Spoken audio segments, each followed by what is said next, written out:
Hey everyone, this is Bola. I'm the founder and CEO of Clever Girl Finance, and welcome to another Q&A video. So I posted a Q&A video last week after not doing one for a really long time, and the general consensus from you guys in the comments was that you enjoyed watching that video and you wanted me to do more. So I'm going to be answering questions from you guys that I have on my phone, and I have my trusty cup of coffee to guide me through. And really, this is just me answering more questions with a little bit more color than my traditional videos where I'm straight to the point, of the steps and key actions that you can take. In this video, I'm going to be more chatty and more conversational. So hopefully you guys enjoy this video as well. So before I dive into this video, if you don't already follow Clever Girl Finance on Instagram, head on over. We have a great time there, and you can follow us at Clever Girl Finance. And also be sure to check out the Clever Girl Finance podcast. I interview a ton of amazing women who have done really amazing things with their finances or in business, and you will definitely be inspired, especially as we step into a new year. So I am actually recording this video a few days before Christmas, which means that the new year is pretty much in a week. Time flies so quickly, and I feel like I was just at January of this year, and all of a sudden I'm getting ready to step into another January. But that being said, as with every new year, I'm always a huge fan of setting goals or just planning on setting the intention for the year ahead. And so that being said, I'm going to be hosting a goal planning session live as a live webinar on December 30th, I believe. Let me just check on my calendar to make sure that is the right date I just shared. Yeah, it's going to be December 30th at 12 noon. So if you want to join us live, I'm going to put the link below where you can sign up, tell all your friends about it.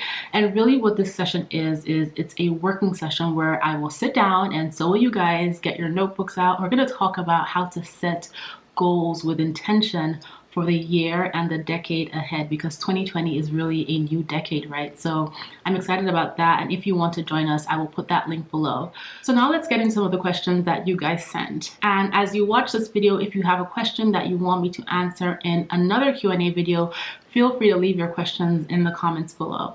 So the first question is a question about student loans. Well, a question about loans.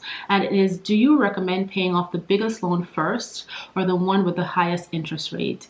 And this is a really common question I get asked, because when it comes to debt, people typically are wondering, well, where do I get started? Do I just pay payments evenly across all my debt? Do I pay the highest balance, the smallest balance, the highest interest rate, etc.? And so when you think about your debt, the whole idea is to be able to create a plan that will allow you to pay off your debt quickly, right?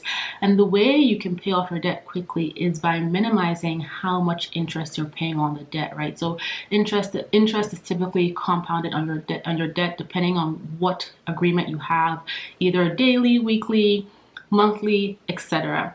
And so your goal is to create a plan that will allow you to get ahead of the interest, right, and pay your debt down quicker than the interest can accumulate and increase your overall balance. So there are two really common ways to pay off your debt. The first way is with the snowball method, which is basically where you decide to pay off your debt with the smallest balance first, and then you pay the minimum payments to all your other debts. So basically how it works in more detail is that, let's say you have a debt that is $1,000, another one that's $5,000, another one that's $10,000. Well, you would prioritize them by smallest debt to highest debt in terms of the balance, and then you would pay as much as you can in excess of the minimum payment to your smallest balance debt. That's $1,000 debt. And then you would pay the minimum payments to all your other debts.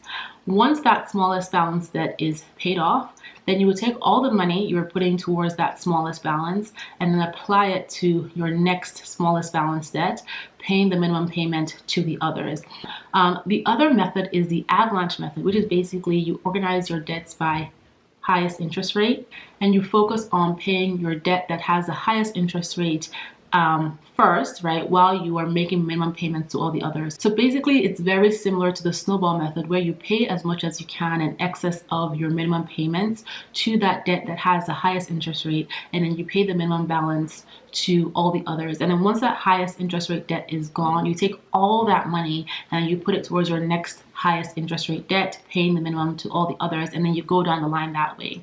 So when it comes to the snowball method, because this is focused on smallest balances, you will get quick wins using this approach. And as human beings, we typically thrive on quick wins. Like, when we see that we're making progress, it can inspire us to keep going, especially when things are difficult.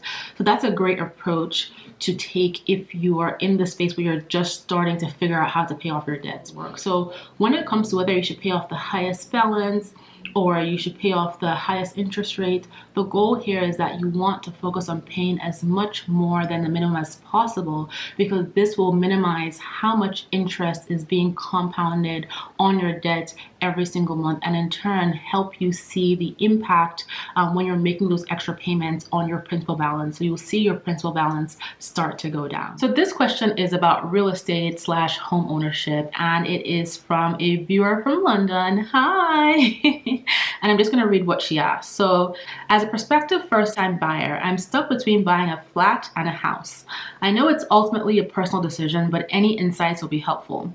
I don't like the idea of a leasehold, but that's my only hang-up about flats. I do not want a garden. I think I'll have more security in a flat. There'll be less space to clean. I'm single but will have a lodger, and I plan to hold on to it for at least 5 years or keep it as an additional stream of income. So in the US, we would typically call a flat an apartment or a condo, and then a lodger would be a tenant, for those of you who are not familiar. And then a leasehold is almost like a third category of home ownership. This is where you enter into a long-term lease on a property, much longer than your typical 1 to 2 years. Like if you're renting an apartment, a leasehold is more like 40 years, 100 years, even 120 years. Yep, that's, there are leaseholds that long. And basically you make payments on the property similarly to how you would do on a mortgage. But then after the term of the lease is up, then the property goes back to the original owner. So that's generally what a leasehold is. So when it comes to whether you buy a home or an apartment / flat, you really want to bring it into perspective as to what the costs are going to be, right? So how much can you afford to pay given your other financial goals? How much can you afford to pay towards your mortgage every single month, whether you own a flat versus an apartment? So what are the costs of both? And if the costs are similar depending on the location of the flat versus the location of the home, and the other costs you want to keep in mind or you want to consider here are things like what are the utility costs going to be? And then when you have a home, there are other expenses you may have to keep in mind, right? So for instance, you are responsible for your roof. If you have an upcoming roof replacement, what is that going to cost you? You're responsible for things like landscaping and snow removal. So list out all the different costs of owning the home versus owning a flat. And keep in mind that you also want to establish some sort of sinking fund in place so that you can start to save money for those upcoming costs. So when you determine what your monthly baseline costs are going to be for the home or the flat, so the mortgage, the utilities, etc., and then the monthly contribution you're going to need to make for towards your sinking fund for those upcoming expenses, does it make sense for you in terms of what you can afford, your budget, and your upcoming financial goals? And also, like you said, you don't want to have the garden, you don't have to deal with the extra maintenance. So it sounds like you're kind of leaning towards a flat, right? You also talked about wanting to use the property as an additional stream of income in the future, right? So you plan to hold on to it for at least 5 years. Maybe you don't plan to live in it for the entire time, but keep in mind that apartments, flats are easier to rent typically than full standalone houses. So those are all things that you want to keep in mind. So definitely assess the costs and then think further in terms of like being able to rent the property. You also want to think about things like cash flow, right? Because when you're getting into that whole rental space and investment properties, the whole goal, right? Appreciation is one thing. Appreciation of the property is one thing, but that's not always a given depending on the market, the real estate market, and the economy. You also want to focus on cash flow, right? And your idea here, or the idea here, is that you want to be able to make enough money on the property each month from rental income to cover the expenses, which would be the mortgage and any repairs. So it sounds like you're leaning towards getting a flat, but I would definitely tell you to put all the costs down on paper and then do a full assessment, and then also put the planning and the cost down for when you plan to rent out this house and what the rental rates are in your neighborhood, and if those rates will align with the mortgage you're going to pay and any repairs and upcoming major expenses, because the whole idea is that you want your rental income to cover those expenses. So the next question is, should I use a HELOC to pay off debt and pay it back? I have credit card debt and other loans I'm paying off, but the equity in my home is just sitting there. So a HELOC is a home equity line of credit. This is when you can tap into the equity in your home and take out amounts on a revolving basis. And it's kind of similar to a home equity loan. The difference with the HELOC and the home equity loan are that with the HELOC, like I mentioned, you can tap in and take money out on a revolving basis, whereas with the home equity loan, you can take out one big lump sum. Both of them are very similar, just how you choose to take out the money. And so when it comes to using a HELOC to pay off debt, I am not a huge fan of this, especially because it's really not, it's not necessarily paying off debt. It's instead shifting the debt from the credit cards or the student loans or the car notes into your home equity. And the really key thing to keep in mind about home equity, right, is that the equity in your home is a collateral for that home equity line of credit or that home equity loan. And so you're putting your home at risk in a sense in order to leverage that equity to pay off your debt. And you're really not paying off the debt. Instead, you're just shifting it from one place to the other. And then when you think about things like HELOCs and home equity loans, a lot of them have closing costs similar to a mortgage that are going to add on fees. There are all kinds of transactional fees, lender fees that are added on top of this line of credit that you're getting or this loan that you're getting. So even if the interest rate might seem lower, when you build in the costs of those fees, you may actually not be saving that much money. And also keeping in mind that your home is a collateral tied to this, right? So for instance, let's say the value of your home declines for a period of years. That means that you're going to owe much more money on the home, right? Because of the HELOC, in addition to your mortgage, compared to what the value of your home is actually worth. And so when it comes to HELOCs, I'm not a huge fan. I would say instead, create a strategic plan, right, to pay off your debts. Organize all your debts, list them out, determine what they are, decide whether you're going to go with the snowball method or the avalanche method, both of which I described in the earlier response that the earlier question that I answered, and then start thinking about ways to increase your income and reduce your expenses, right, so that you can focus on aggressively paying off your debt without having to tap into your home equity. And the equity in your home is an asset, right? So the last thing you want to do is put that asset at risk, right? That money in your home, because you think it's just sitting there and you might as well use it to pay off your credit card debt. So I'm not a fan. I know there are lots of different ideas out there about HELOCs and home equity loans. Some people get really creative with these loan types and actually use them to pay off their mortgage early, especially if the interest rate tied to the HELOC or home equity loan is much lower than the interest rate tied to the mortgage. But I will say that, if you are already paying down your debt and you're looking at your home equity as an attractive thing, just leave it alone and instead focus on creating a plan outside of your home equity to pay off your debt. So just my 2 cents. So the next question is, how can I save on a low income? I only earn $40K and I feel a lot of savings advice is for high earners. I am paying rent, car notes, I have insurance and student loans, and we gotta eat. So that is another great question. I get this question pretty often about, well, I'm not earning that much and you're saying I should contribute to my 401k and I should save my income and I should do this and do that, but it's not realistic for me. And to be honest, I will tell you that saving money, paying off debt requires you to step outside of your comfort zone. So if you're familiar with my saving story when I was in my 20s, where I saved $100,000 in 3.5 years. I did that on a $54,000 salary before taxes. And so after taxes, it came out to about $40K.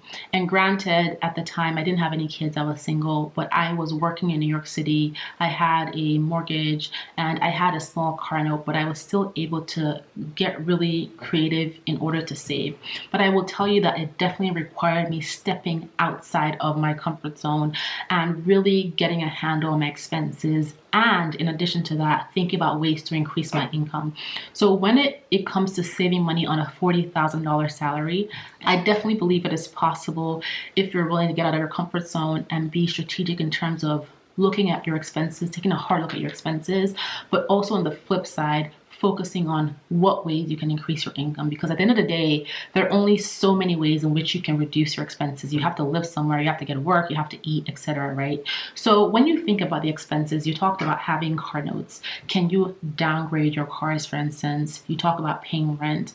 Are you in a position where you can get a roommate, or you can move to a cheaper form of accommodation, right? Or in a cheaper part of the city that you live in, etc. You talk about insurance. What is the insurance tied to? Can you find a company that can offer you a lower rate? And as I mentioned all these different things, they may seem like small amounts, but when you're able to take a small amount here and here and here by cutting down different expenses, over time, if you're able to save that money consistently, it can actually really add up. But you can also get creative with your grocery shopping, right? So what ways can you reduce your expenses on your grocery shopping? Can you start using coupons or go to a different store? And again, like I said, these things are not necessarily exciting to think about, but they are things that you have to do, you're going to have to consider in order to be able to save. So what ways can you cut back on your expenses? Keeping in mind, like I said, you can only cut back on expenses to a certain degree. You may not be able to move to a cheaper place to live. You may not be able to get rid of the car note or car notes. I'm not sure if you have more than one, right? Because of whatever situation.